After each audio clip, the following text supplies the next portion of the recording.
നമസ്കാരം, ജന്മഭൂമിയിലേക്ക് സ്വാഗതം. KSRTC ഡ്രൈവറുമായുള്ള തർക്കത്തിൽ മേയർ ആര്യ രാജേന്ദ്രനും സച്ചിൻ ദേവ് MLAയ്ക്കുമെതിരെ ജാമ്യമില്ലാ വകുപ്പ് പ്രകാരം കേസെടുത്തു.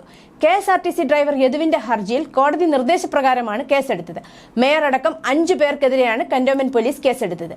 KSRTC ഡ്രൈവർ സമർപ്പിച്ച ഹർജിയിലെ ആവശ്യങ്ങളെല്ലാം അന്വേഷിക്കണമെന്ന് കേസ് പരിഗണിച്ച judicial first class magistrate Abhinimol S. Rajendran പോലീസിന് നിർദ്ദേശം നൽകിയിരുന്നു. തുടർന്നാണ് ഈ കുറ്റങ്ങൾ എല്ലാം ചേർത്ത് മേയർക്കും MLAയ്ക്കുമെതിരെ തിങ്കളാഴ്ച രാത്രി കേസെടുത്തത്. കോടതിയിൽ യദുവിന്റെ പരാതിയിൽ സൂചിപ്പിച്ചിട്ടുള്ള അതേ കാര്യങ്ങൾ തന്നെയാണ് FIRലും ഉള്ളത്.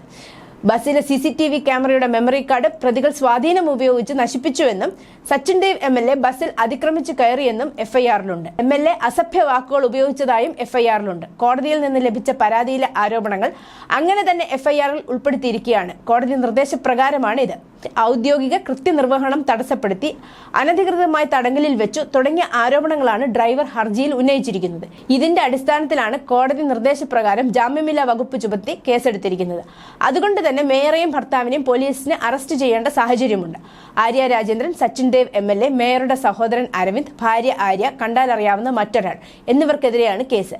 നേരത്തെ ഗതാഗതം തടസ്സപ്പെടുത്തിയതിന് അഭിഭാഷകന്റെ ഹർജിയിൽ ജാമ്യം ലഭിക്കുന്ന വകുപ്പ് ചുമത്തി മേയറും MLAയും അടക്കമുള്ളവർക്കെതിരെ കേസെടുത്തിരുന്നു. അഭിഭാഷകൻ ബൈജു നോയൽ സമർപ്പിച്ച ഹർജിയിൽ കോടതി നിർദ്ദേശപ്രകാരം കന്റോൺമെന്റ് പോലീസാണ് കേസെടുത്തത്.